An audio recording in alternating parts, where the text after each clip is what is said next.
internet. Okay, people, so here's how this works. This is bound fighting. If you're on TikTok and you found this, good for you. If you're on Instagram and you found this, good for you. If you're on Instagram right now, this is live and good for you. But better for me. So, I've done this fighting type of videos before. Just want to make things abundantly clear. If you're not a martial artist, if you don't have any martial arts training, this shit is not for you. If you are in a real fight, this only shows you the possibilities that it can be done.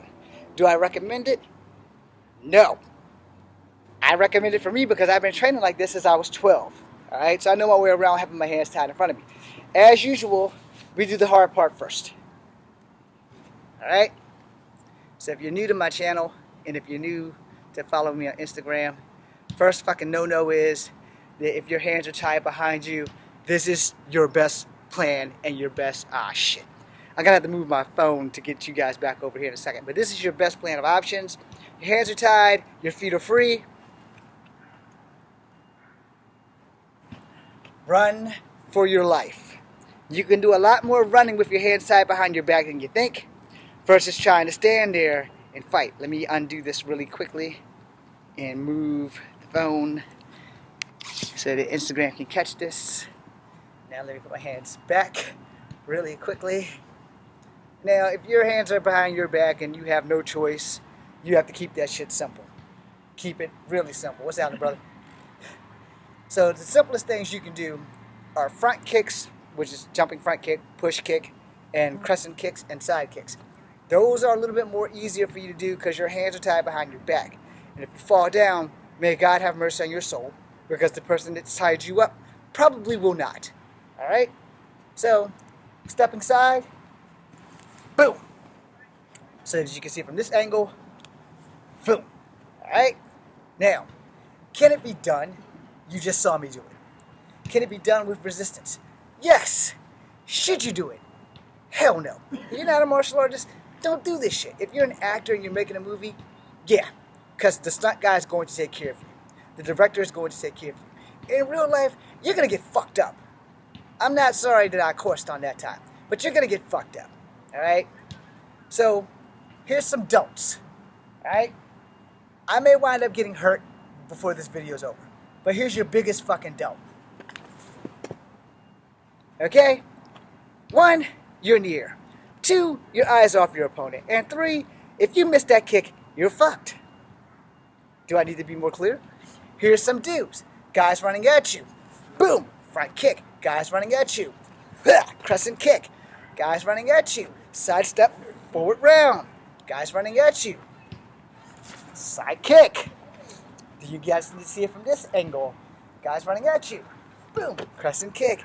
Guys running at you. Jumping front kick. Guys running at you. Pushing front kick. Guys running at you. Let me see. What did I not do? Step to the side and throw. A round kick. Or for y'all, in this case, step to the side and throw a round kick. Understand how this works. You're keeping that shit simple. Crescent kicks work, because you're putting them in the direction that you want to put them in. You're creating space. Your hands are tied behind your back. So when you kick this person with your left leg, they're going to their right, your left. So, boom. They're going that way. Your ass is going that way. Because if you're going to stand there and try to fight while your hands are tied and it's one-on-one, there's a good chance that you're going to fucking die. Right? So, again, none of this. Because if you miss, you're screwed. And I think snot just came out of my nose. And I got to untie my hands. But yeah, I'm not going to tell you to try something that's more than likely going to get your ass killed. You don't want to do that. You want to keep yourself safe.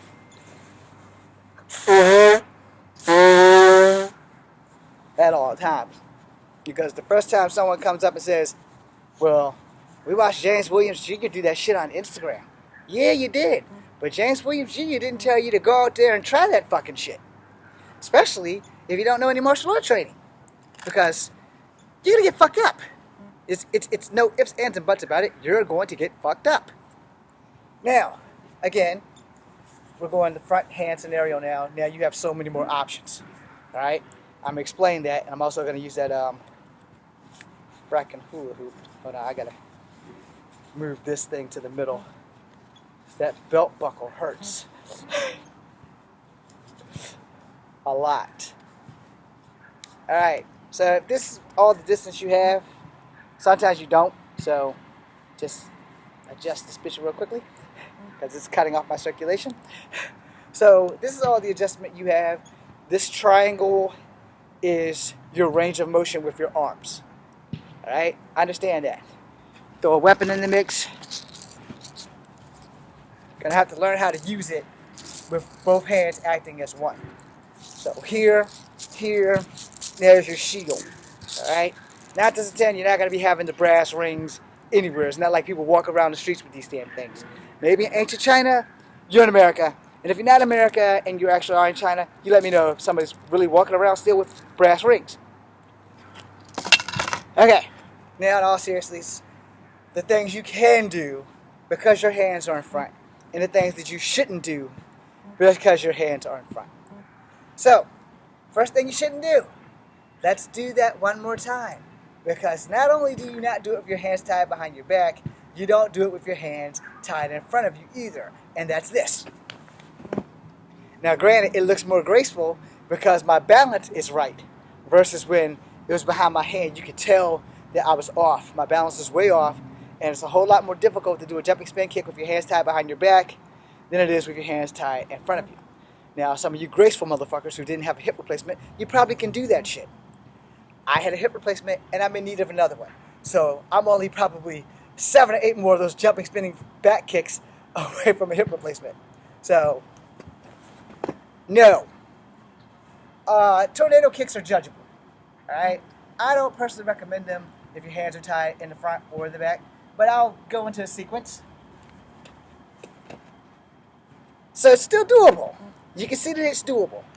Other side. You see that it's doable. I don't recommend it. I don't recommend it because you turn your back and you're leaving the ground.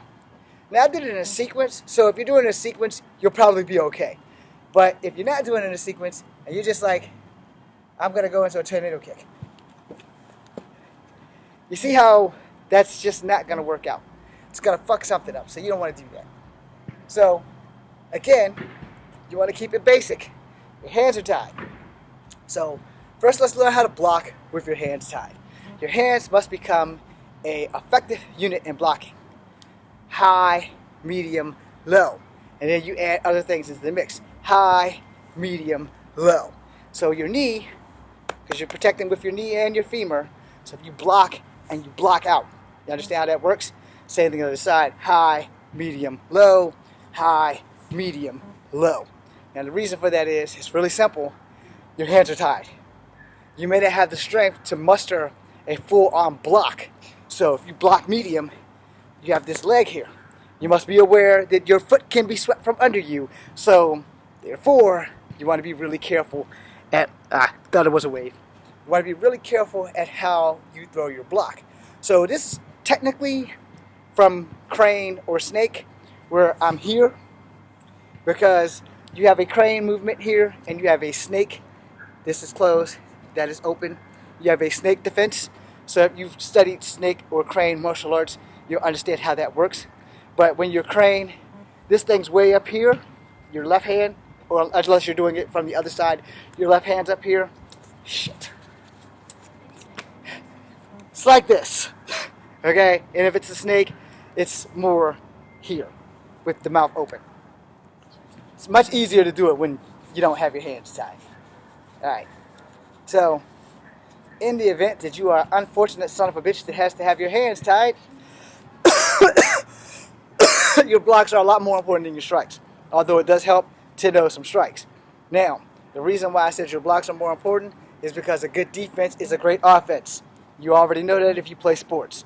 The better your defensive linemen are, the better your quarterback will get the ball to the fucking receiver. The same thing with hockey. You know, the better your defense line are, the better you can get that shit off to Jagger and he can get the bitch in the goddamn hole. Okay, anyway. I didn't say his name right. So, the thing is, you have to understand how blocks work. You have regular blocks, and you have that block and that block, where you go up, but you step back, that upper block. All right, in a street fight, 9 times out of 10, you're not going to use anything other than boxing blocks, which is important. Now, since your hands are tied, this is the fun part. Now you get to learn, damn it.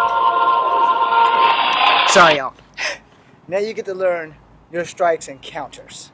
All right? So if you're going to block and you're going to push off, you're going to need to strike. So you're going to need to strike out. You're going to block and you're going to push off. That's going to be your strike. But you're also going to have to continue, because if that person doesn't go down with those blocks and push-offs, the fight is going to continue, and you're probably going to get the finger. So being that your hands are tied, you need to know how that operates. So block, strike. Block, strike. Understand, those are short knees. Block, elbow. Block, elbow. Now it looks like a forearm, so you can use the forearm also, but you have to understand that you have to be able to maintain your distance. So you need to learn how to work those things together. So boom, that's a short arm, or a short forearm, and that's a short elbow. So forearm, elbow. Now in Kung Fu, it's all relative. So block, and then you strike. So if you're blocking and you strike that way, good luck. But if you're blocking and you go that way, you have a better shot of actually connecting versus blocking and trying to do an uppercut. Understand how that works? Now if you're going to block here and throw a knee, you want to grab your opponent after that, and you want to continue to throw the knee. Now, if you happen to get a block and you can get your hand over the opponent's head, then you pull him, boom, boom. It's really easy to do it if you get really blessed to get your hand over his head. So let's not go too deep into fantasy. Let's keep that shit as real as possible. Block, strike. Block, strike. Block, kick. Block, kick. Do shit that's actually going to work versus the shit you see on TV. There's a reason why it's called TV. Television entertainment. And things that you can see on TV, it can be done safely because it's on TV. But in real life, it's not as practical as it looks on TV. Some of the shit works. Some of the shit does not. I don't want to have to read about somebody in a newspaper, well, I watched Kung Fu Havoc #2, or I watched James Edward Williams Jr. 616 on Instagram doing this awesome ass shit. I'm gonna go out and try it. No, you are not gonna go out and try it, and you're not gonna get me famous for that shit. Although I would love the fame, I don't want to be famous for something incredibly stupid. Which means anything you do that's stupid, it's on you. Which is why I give you warnings when I make these videos. Alright, so in all seriousness, that's a jab. See how my hand is a lead hand? From here, lead hand, lead hand. This hand's going to follow because it's attached to it by this rope. Boom, boom. So you need to boom and get it back. Because jab and get it back, jab and get it back. Because you need to be able to protect yourself in case you miss. You're not doing any haymakers with this. Not going to happen. Jabs, you got a little bit more control. Especially if you're doing Wing Chun. You got a little bit more control. You're doing regular fighting, you got a little bit more control. Where, trying to do a haymaker, your hands are tied. Your hands are not going to always work together like that when they're tied up. Instincts can fuck you on situations like this. So, block, boom, escape. That's your best method. So, block, boom. I'm in a position where I can run. I threw an outside to inside crescent kick, which is this. When I land it, I'm in the perfect position to get the hell out of there. Unless you grab me by my ponytail. Then I got a tiny bit of a problem. It's going to be a big-ass clusterfuck that I'm going to have to deal with. Or I'm going to be bald. So, I'm going to have to deal with it. I like my hair.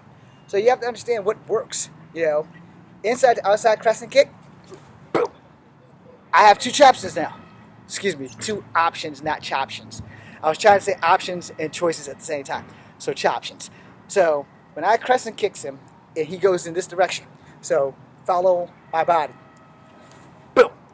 Alright, so I land it with a toe touch. All I have to do is pivot, and I can take off. I can be a dummy. Watch again. This is me being a dummy. So, boom. Now I'm going to go and start fighting him. Fuck that. you're free. You've kicked him and put him in a position where he's falling that way. Gravity is nobody's friend. So if he's going down, you go the other way. Now, if you want to be a badass, we'll go with that situation. Boom, grab, bam, don't let him hit the ground. But you're going to have to keep on this person until they're unconscious. What happens if they don't go unconscious and you can't get your hands free? You have to weigh that in there. You have to think about that shit. Same thing from the other side, because the world's predominantly right-handed. He's running, boom. Now, I got into the position, had I not stepped this way and went that way, I'm free to go. But my dumb ass stepped this way. So if he doesn't go down, the fight's going to continue. But if he goes down, the fight doesn't have to continue. So I can keep fucking going. So I'm here, he's coming, boom. Now, this is where I fucked up. I gave him a front kick. If he eats it and he doesn't go down, the fight's going to continue. But if I give him a crescent kick, the fight doesn't have to continue as much because I put him in the direction of where I wanted him to go so that I can go in the other direction in case I am not very strong at fighting. So he's coming, boom. Now he's over here. I place my foot here, turn, I'm gone. Which if you're not a good fighter, there you go. Now if you are a good fighter, hey, knock yourself out. So last video, I'm going to move this thing over here, and we're going to do bound and that pole technique. And that will be the last video. Instagram, hope you're still here. And I got to stop this.